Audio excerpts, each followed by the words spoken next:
Hair is a tricky one because most of us are going to experience some kind of issue with our hair over our lives. Whether it's a major or minor one, there's going to need to be a reflection on what it means to lose something or for something to change that has been maybe important for us for a large part or all of our lives. And in my own situation, as I'm sure you can tell, there's been some changes recently that I think is important to talk about. What started as an impromptu buzz cut that I got with the rest of the Kudo team here at the university I'm studying at in Japan has turned into something that I feel is a lot deeper. And as you can tell, so has the haircut gotten proportionally deeper too. There's three things that I think are important to think about in this space that I wanted to share today to give you the chance to think about too.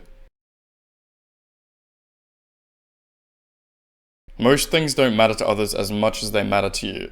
We have this idea, this false notion that when we are doing something or we make some change or we are going through some struggle, that when other people perceive us, when they look to us, it is in a way kind of magnified and has this grand impact and effect on their life and the way that they view us. But in all reality, most people are so absorbed in their own lives, as they rightfully should, that there is not really the same kind of impact that we were thinking. There is obviously going to be some kind of acknowledgement, especially from the people that are closest to us, of things that are different in our lives.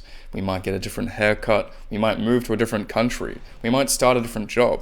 But all of these things, unless they have direct relevance to someone else's life, they're not probably going to care about it very much, which includes most of the things that on a day-to-day basis we struggle with, that we might feel insecure, ashamed, or just lack confidence in presenting because there's a certain kind of fear of how we might be perceived or how going through that kind of process might be interpreted by some people. But there's a very interesting psychological phenomenon called the spotlight effect. And essentially what that says is that we miscalculate how much others notice what we're doing.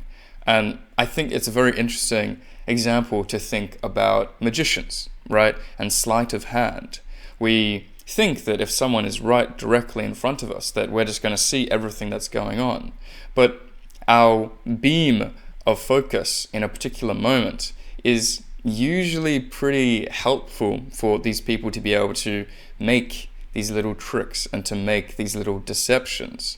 But that's also the case when we think about how other people view us and our lives. They aren't really going to be able to take into account everything that's happening all at once while also thinking about their own lives and the other people in their lives as well.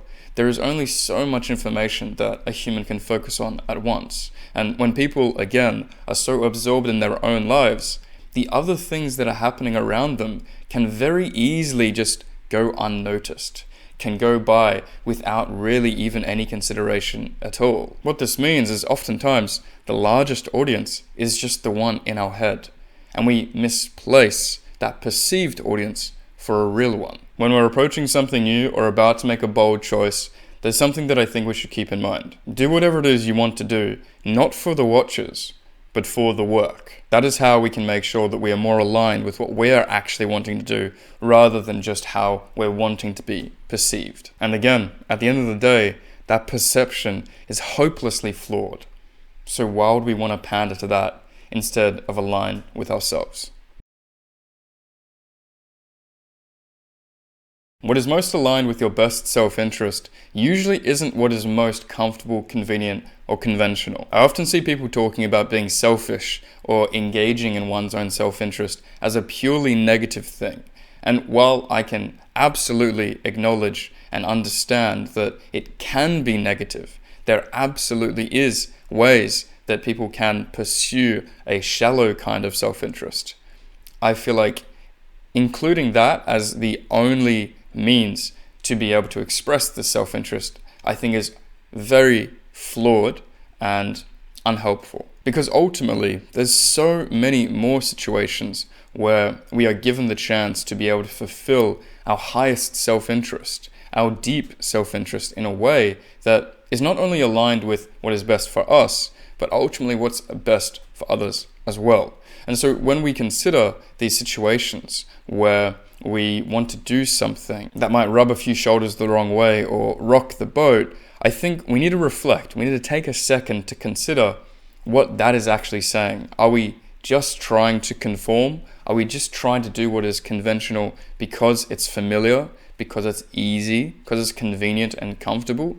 Or are we actually trying to do what feels the most aligned with the deepest self-interest that we have access to? And unfortunately, most people aren't even aware of that distinction. So if there is any claims of being selfish or of pursuing one's self-interest, it is boxed, it is categorized as this purely negative form of selfishness that we've come to see in popular culture, in media, and in other general discussion. But what does all of this talk about self-interest have to do with me shaving my head? Well, let me clarify. There's so many situations in a day and across our lives where we have the chance to make a choice that is either comfortable, convenient, conventional, or again, one that causes a little bit of friction, that chooses to do something different, that isn't familiar, that we might not do well, that we might even fail, that we might revert and choose to come back to where we are right now. But if we aren't able to take that leap, if we aren't able to take that step, then we're destined to only do what we've ever done. And unfortunately, the likelihood that we've landed on the perfect aligned life that is exactly what we want on the first try, just guided by what our friends, family, society, and the experiences we've had up to this point have led us to, is likely quite low. So we need to be willing to try new things and to get deeper into what it means to actually be aligning with our self-interest. And the only way that we can do that is by getting to know ourselves a little bit better too. So go out there, try something new, make some mistakes, learn about yourself, and then from there, life becomes a lot clearer and easier to take the next step. Because it's not about getting things perfectly. It's about sincerely trying our best to make the next best step, rather than just making the next best convenient, comfortable, or conventional step. The next step that is the most aligned, that is the hard part. Do what you can with what you've got. It's a common idea that we hear thrown around quite often.